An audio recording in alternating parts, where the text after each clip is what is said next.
আল্লাহ রাসূল দো জাহানের বাদশাকে আমার আল্লাহ ডেকে বললেন, বন্ধু মক্কা বেধর্মীদের হাতে আছে, আমার ঘর আল্লাহর ঘর বেধর্মীদের হাতে আছে। এ আমার বন্ধু, যাও তুমি মক্কায় যাও, আর আমার ঘর কাবা শরীফকে তুমি ফাতেহ করো। সুবহানাল্লাহ বলুন। সুবহানাল্লাহ সুবহানাল্লাহ। কাবা ফাতেহ করো, যাও।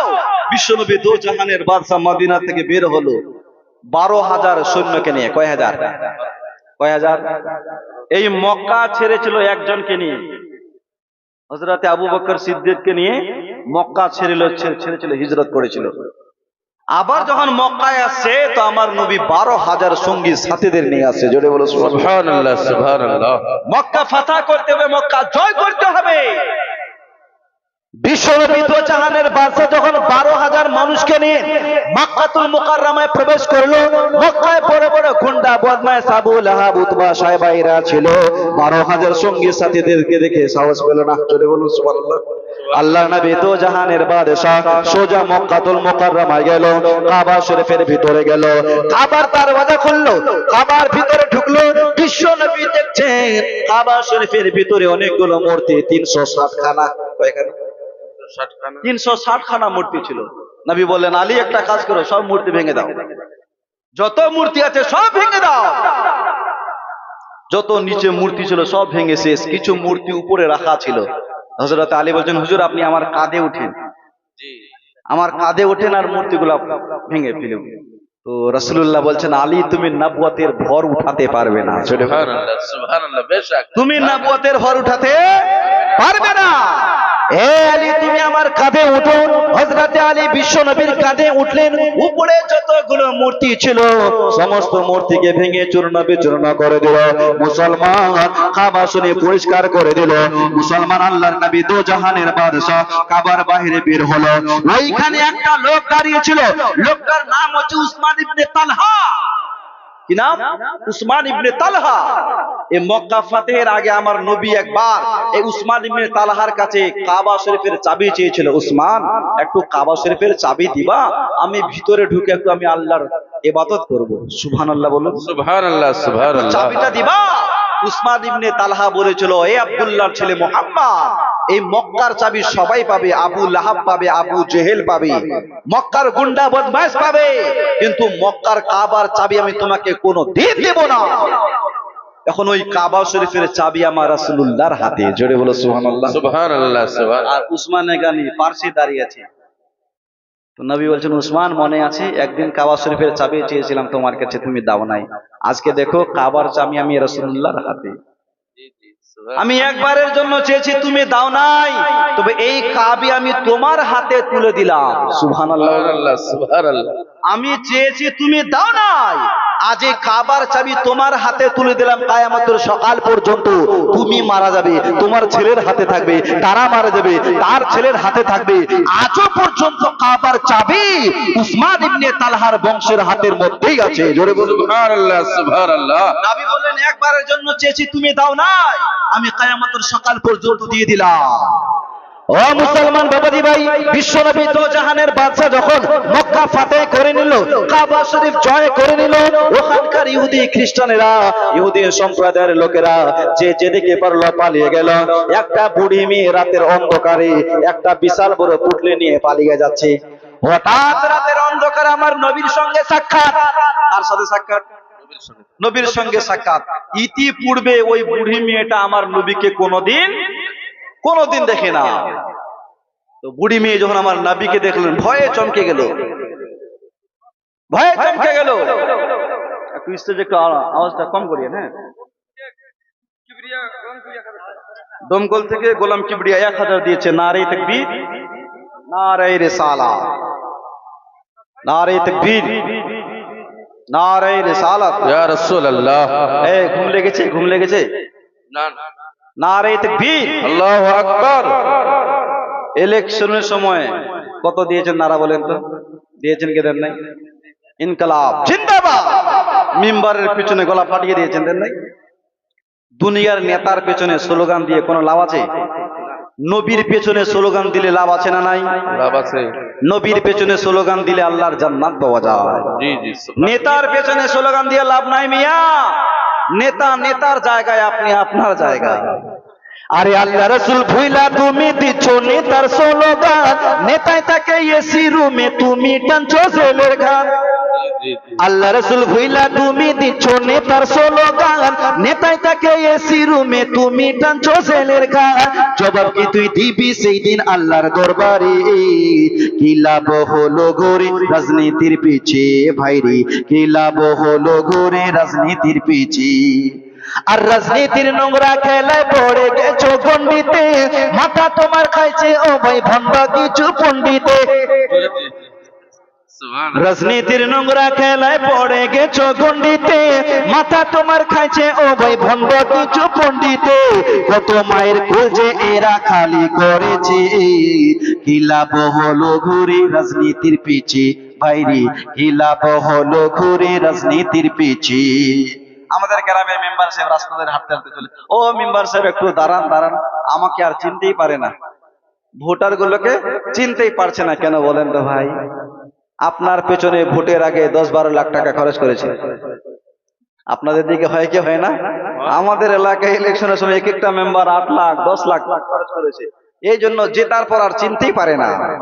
আরে নান্নিন সবুজ গেরুয়া সব রংটাই তো দেখছি কালো, ভোটে জেতার পরে নেতা ভাবে শুধু নিজের ভালো। নান্নিন সবুজ গেরুয়া সব রংটাই তো দেখছি কালো, ভোটে জেতার পরে নেতা ভাবে শুধু নিজের ভালো। ফিরে এসো দিনের পথে সময় যে আছে, ফিরে এসো দিনের পথে সময় যে আছে। কি লাভ হলো ঘুরে রাজনীতির পিছে ভাইরে, কি লাভ হলো ঘুরে রাজনীতির পিছে। এই জন্য নবীর পেছনে স্লোগান দিতে হবে, জোরে বলো সুবহানাল্লাহ, সুবহানাল্লাহ, আরো মোহাব্বতে বলো সুবহানাল্লাহ। নবীর পেছনে স্লোগান দেওয়ার দরকার আছে না নাই? আছে। তো আল্লাহ নবী যখন মক্কা জয় করে নিল, তখনকার ইহুদি সম্প্রদায়রা পালিয়ে যাচ্ছে, এখানে থাকলেই মারা যাবে, থাকলেই মরবো। যে যেদিকে বললো পালিয়ে গেল, একটা বুড়ি মেয়ে, ইহুদিনী মেয়ে পুটলি নিয়ে চলে যাচ্ছে, বিশাল বড় পুটলি, নিয়ে যেতেও পারছে না আর ছেড়ে যেতেও পারে না।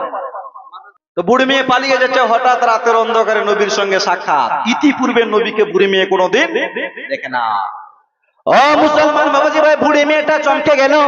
বিশ্ব নবী বললেন, মা এত বড় পুটলি নিয়ে কোথায় যাও মা? বুড়ি মেয়েটা বললেন, বাবা এই মাত্র খবর পেলাম আব্দুল্লাহর ছেলে মক্কা জয় করে নিয়েছে। আব্দুল্লাহর ছেলে মুহাম্মদ মক্কা জয় করে নিয়েছে, যাকেই পাই তাকেই মারে। আমার নবীর সাথে আলোচনা করছে, কিন্তু নবীকে বুড়ি মেয়ে কোনোদিন দেখে নাই। তার ন্যায় লোকের, তার লোকদের ন্যায় নীতি বলতে কিছু নাই। আমি শুনলাম রে বাবা, যাকেই পায় তাকেই মারে, এই জন্য আব্দুল্লাহর ছেলে মুহাম্মাদের ভয়ে পালিয়ে যাচ্ছি। বাবা এই পুটলিটা নিয়েও যেতে পারছি না আর ছেড়েও যেতে পারি না, যদি ছেড়ে যাই তো কি খাবো? বাবা তুমি যদি আমার একটু সহযোগিতা করে এটা পুটলিটা নিয়ে যাও, বড্ড ভালো হয়। ঠিক আছে মা, দাও তোমার পুটলিটা আমার মাথা দাও, কোথায় যাবা? তোমার পুটলিখানা আমি পৌঁছে দিব। সুবহানাল্লাহ বলুন, সুবহানাল্লাহ, সুবহানাল্লাহ, আরো জোরে বলুন সুবহানাল্লাহ। একদিন এক বুড়ি মক্কা শহরে পুটলি নিয়ে পালাই নবীজির ডরে। একদিন এক বুড়ি মক্কা শহরে পুটলি নিয়ে পালাই নবীজির ডরে। ওগো আসিলেন মোর দয়ার রাসূল সেই পথ ধরে। একদিন এক বুড়ি মক্কা শহরে পুটলি নিয়ে পালাই নবীজির ডরে। জোরে বলুন সুবহানাল্লাহ। ওগো ডেকে বলে নূর নবীজি, ও বুড়ি মা শোনো না, ভারী পুটলি নিয়ে তুমি কোথায় যাবে বলো না। সুবহানাল্লাহ, ডেকে সুবহানাল্লাহ। বলে নূর নবীজি, ও বুড়ি মা শোনো না, ভারী পুটলি নিয়ে তুমি কোথায় যাবে বলো না। ভারী পুটলি নিয়ে তুমি কোথায় যাবে বলো না। তুমি মা কোথায় যাও? তো বলছে আব্দুল্লাহর ছেলে মুহাম্মাদের বই দেশ ছেড়ে পালিয়ে যাচ্ছে। ঠিক আছে মা, পুটলিটা আমার মাথায় দাও। জোরে বলো সুবহানাল্লাহ। তুমি সুবহানাল্লাহ। যেথায় যাবে তোমার পুটলিখানা আমি পৌঁছে দিব। ও মুসলমান বাবা, যে বুড়ির সাথে আমার রাসূলুল্লাহ পথ চলছে, চলতে চলতে বেশ কিছু দূর যাওয়ার পর বুড়ি মেয়েটা বললেন, বাবা অনেক দূর চলে এসেছি, আর কোথাও যেতে হবে না, আর আব্দুল্লাহর ছেলে মুহাম্মদ আমাকে ধরতে পারবে না, অনেক দূরে চলে এসেছি বাবা, আর আমাকে ধরতে পাবে না। নবী আমার বললেন, মা তাহলে আমি নিজের বাসায় ফিরে যাই। বুড়ি মেয়েটা তখন বললেন, বাবা প্রাণের ভয়ে জীবনের ভয়ে তোমার পরিচয়টুকু নিতে ভুলে গেছে বাবা, তুমি এত সুন্দর, কি তোমার মুখখানা, কি তোমার মধু মাখা কথা, তো বাবা তোমার বাড়ি কথা, কার ছেলে তুমি? তখন বিশ্ব নবী বললেন, মা যে আব্দুল্লাহর ছেলে মুহাম্মাদের ভয়ে এত দূরে আসলা, আমি সে আব্দুল্লাহর ছেলে মুহাম্মদ।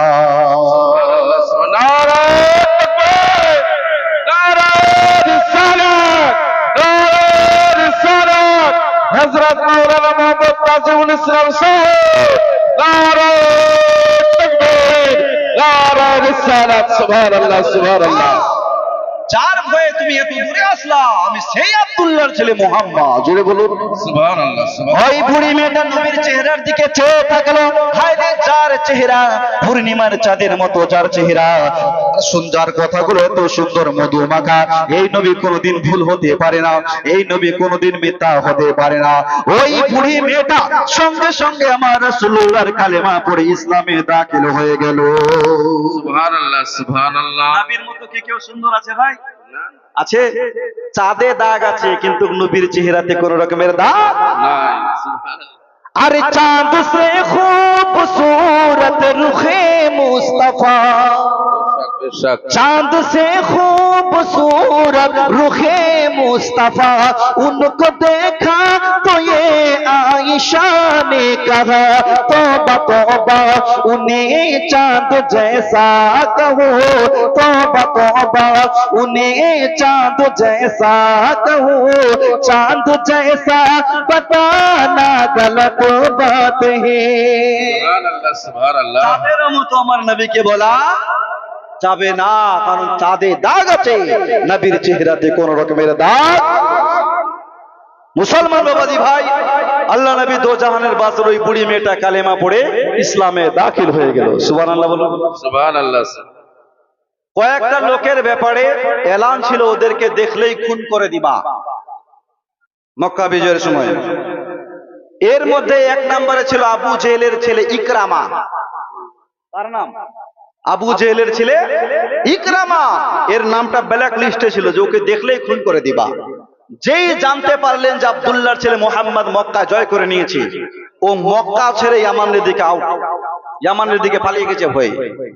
ও মুসলমান বাবাজি ভাই, ইয়ামান থেকে ইকরামাকে ধরে নিয়ে আসলো, বাড়িতে তো চলে এসেছে, কিন্তু নবীর দরবারে কোনো মতে আসবে না, কারণ বাপ ছিল গুস্তাখ, বেটা তো তেমনই হবে, হবে কেবে না?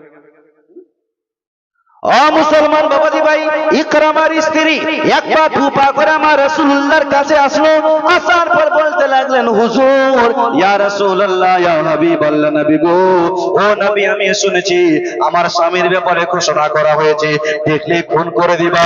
হুজুর, আমি আপনার কালেমা পড়েছি, আমার স্বামীকে কি আপনি মাফ করবেন না? নবী আমার বললেন, বেটি, যদি তোমার স্বামী ইকরামা আমি রাসূলুল্লাহর কাছে এসে মাফ চেয়ে নেয়, আমি রাসূলুল্লাহ তোমার স্বামীকে মাফ করে দেব। সুবহানাল্লাহ সুবহানাল্লাহ। মাফ চেয়ে না, মাফ করে দেব। ও মুসলমান বাবাজি ভাই, তার স্ত্রী এক পা দু পা করে বাড়িতে গেল, স্বামীকে অনেক বুঝায়, কিন্তু স্বামী কোনো মতে বোঝে না। বিবি রে, ইয়ামান থেকে ধরে এনেছো ভালো কথা, নবীর দরবারে যাব না, কালেমা পড়বো না, এই জীবনখানা কুয়াতে ঝাঁপ মেরে দিয়ে দিব। বাড়ি থেকে বের হলেন, বিবি আর জীবনখানা রাখবো না, আজ আমি হত্যা করব, আজ আমি কুয়াতে ঝাঁপ দিয়ে নিজের জীবনখানা দিয়ে দিব। ইকরামার স্ত্রী দৌড়াতে দৌড়াতে আমার রাসূলুল্লাহর কাছে গেল, ইয়া রাসূলুল্লাহ, ইয়া হাবিবাল্লাহ, নবী গো, ও নবী, আর বুঝি আমি আমার স্বামীকে বাঁচাতে পারবো না, আমার স্বামী কুয়াতে ঝাঁপ দেওয়ার জন্য গিয়েছি। আল্লাহর নবী শুনতে নাই, বিশ্ব নবীর শরীর মুবারকে একখানা চাদর মুবারক ছিল, আল্লাহর নবী শুনতে নাই, এত গতিবেগে একটা দৌড় দিলেন, নবীর চাদর মুবারক মাটিতে পড়ে গেল। বিশ্ব নবী চাদর মুবারকটা উঠালেন না, কারণ নবী ভাবছে উঠাতে গিয়ে দেরি না হয়ে যায়, ওইদিকে যদি ইকরামা ঝাঁপ দিয়ে দেখ মুসলমান বাবাজি ভাই, ইকরামা কুয়াতে ঝাঁপ দিতে যাবে তার আগেই আমার নবী মুস্তাফা পেছন দিক থেকে ইকরামার পিঠে হাত রেখে দিয়েছে। সুবহানাল্লাহ সুবহানাল্লাহ একটু জোরে বলো সুবহানাল্লাহ। সুবহানাল্লাহ। আমার নবীর হাতের ছোঁয়া পেয়ে ইকরামা যখন পেছনে তাকায়, হায় রে আমার সব থেকে বড় শত্রু মুহাম্মদ সাল্লাল্লাহু আলাইহি সাল্লাম, সব থেকে বড় শত্রু মুহাম্মদ। নবী বলছেন, ইকরামা কেন নিজের জীবন খানা দিবা, কেন নিজের জীবন দাও? আমার নবীর কয়েকটা কথা শুনে ইকরামার অন্তরটা গলে গেল। সুবহানাল্লাহ বলুন। সুবহানাল্লাহ এই সুবহানাল্লাহ। তো আমাদের নবী, আমাদের জানে শুধু যদি মরতে যায় আমরা বলবো সালাম মরছে মুরুক, বলবো কিনা ভাই? বলবো না? ও মরছে মুরুক। কিন্তু নবী কেমন দেখুন, ইকরামাকে এমন বুঝালেন, ইকরামা মনে মনে ভাবছে যাকে এত গালি দিলাম, এত মারার জন্য প্রেম করলাম, ওই নবী এত শান্তভাবে নম্রভাবে আমাকে বুঝাচ্ছে। ইকরামা নবীর প্রেমে পাগল হয়ে গেল। ইকরামা বলছেন, হুজুর আর আমি বেধর্মী হয়ে থাকতে চাই না, আমি আপনার কালেমা পড়ে মুসলমান হতে চাই। জোরে বলো। সুবহানাল্লাহ সুবহানাল্লাহ। আর ছেলে আবু জেহেলের ছেলে ইকরামা বলছে, হুজুর আমিও কালেমা পড়বো। বিশ্বনবী তো জাহানের বাদশা বলেন, ইকরামা পড়ো লা ইলাহা ইল্লাল্লাহু মুহাম্মাদুর রাসূলুল্লাহ, বলো লা ইলাহা ইল্লাল্লাহ, আরো জোরে লা ইলাহা ইল্লাল্লাহ, আকলা ইলাহা ইল্লাল্লাহু মুহাম্মাদুর রাসূলুল্লাহ। কত সুন্দর জিকির, ভালো লাগে না? করতে কত ভালো লাগে। আর বাংলাদেশে দেখবেন পাগলা জিকির, বসেন বসেন বসে যান। বাংলা থেকে এক একটা রকমের জিকির। কেউ বলছে হু হা হু হা হা। জিকিরের মধ্যে না রাসূলের নাম, না আল্লাহর নাম, না কোনো ওয়ালির নাম। এইরকম জিকির আছে না নাই? হুফা হুফা বলে না ভাই? এই জিকিরকে জাহান্নামে নিয়ে যাবে। কত সুন্দর জিকির আছে, সুবহানাল্লাহ, আলহামদুলিল্লাহ, আল্লাহু আকবার, লা ইলাহা ইল্লাল্লাহ মুহাম্মাদুর রাসূলুল্লাহ। রাসূলুল্লাহ। এই জিকির না বলে যে কি কি জিকির বলে যাচ্ছে, এই জিকিরকে জাহান্নামে নিয়ে যাবে। ও মুসলমান বাবাজি ভাই, ইকরামা আমার রাসূলুল্লাহর কালেমা পড়ে ইসলামে দাখিল হয়ে গেল। সুবহানাল্লাহ বলুন। সুবহানাল্লাহ। ইকরামা কালেমা পড়ার পর রাসূলুল্লাহকে বলতে লাগলেন, হুজুর ইয়া রাসূলুল্লাহ, ইয়া হাবিবাল্লাহ, নবী গো, কালেমা পড়ার আগে যদি সবচাইতে কাউকে ঘৃণা করতাম সেটা হলেন আপনি, আর কালেমা পড়ার পর আমি যদি সবচাইতে কাউকে ভালোবাসি সেটা হলেন আপনি। আরো একটা লোকের ব্যাপারে এলান ছিল যার নামটা ব্ল্যাক লিস্টে ছিল। লোকটার নাম হচ্ছে ওয়াহসি। কি নাম? ওয়াহসি। এই লোকটার ব্যাপারে এলান ছিল, একে দেখলেই খুন করে দিবা। ওয়াসি মক্কা ছেড়ে পালিয়ে গিয়েছিল। ওয়াসিকে আমার রাসূলুল্লাহর দরবারে ধরে আনলো। এই যে দেখেন ওয়াসি, ইয়া রাসূলুল্লাহ, ওই ওয়াসিকে ধরে আনলাম। নবী আমার বললেন, ওয়াসি তুমি কালেমা পড়ো। ওয়াসি বলছেন, কালেমা পড়বো না, কালেমা পড়বো না। নবী বলছেন, কেন পড়বা না? তো বলছে, কালেমা পড়ার পরেও কোনো লাভ হবে না, কোনো লাভ হবে না। কেন? বলছে, উহুদের ময়দানে আপনার চাচা আমিরে হামজাকে আমি শহীদ করেছি। আপনার চাচা আমিরে হামজাকে আমি কতল করেছি। এই জন্য ইয়া রাসূলুল্লাহ, আমি যদি কালেমা পড়ি তবু আমাকে জাহান্নামে যেতে হবে। কালমা পড়লেও জাহান্নামে যেতে হবে, না পড়লেও জাহান্নামে যেতে হবে। তো না পড়েই যাব। বিশ্বনবী তো জাহানের বাদশা বলেন, ওয়াসি কালেমা পড়ো, রব্বুল আলামিন তোমার সমস্ত গুনাহকে maaf করে দিবে। ওয়াসি বললেন, হুজুর কালেমা পড়ব না। কালেমা পড়ার পরেও যদি রব্বুল আলামিন আমাকে maaf না করে তখন কি হবে? নবী আমার বললেন, ওয়াসি কালেমা পড়ার পরেও যদি আমার আল্লাহ তোমাকে maaf না করে, কাল হাসরের ময়দানে আমি রাসূলুল্লাহ সিজদায় চলে যাব। আমার এক সিজদা সমস্ত উম্মতের জন্য হবে। রব্বুল আলামিন যদি তোমাকে maaf না করে, এক সিজদা শুধু তোমার জন্য করব। সুবহানাল্লাহ সুবহানাল্লাহ। এক সিজদা শুধু তোমার জন্য করব, কালেমা পড়ো।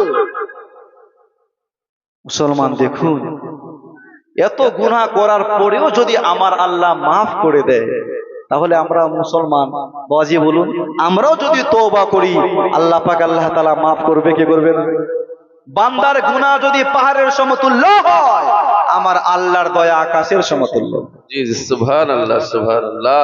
আমার আল্লাহর দয়ার শেষ না।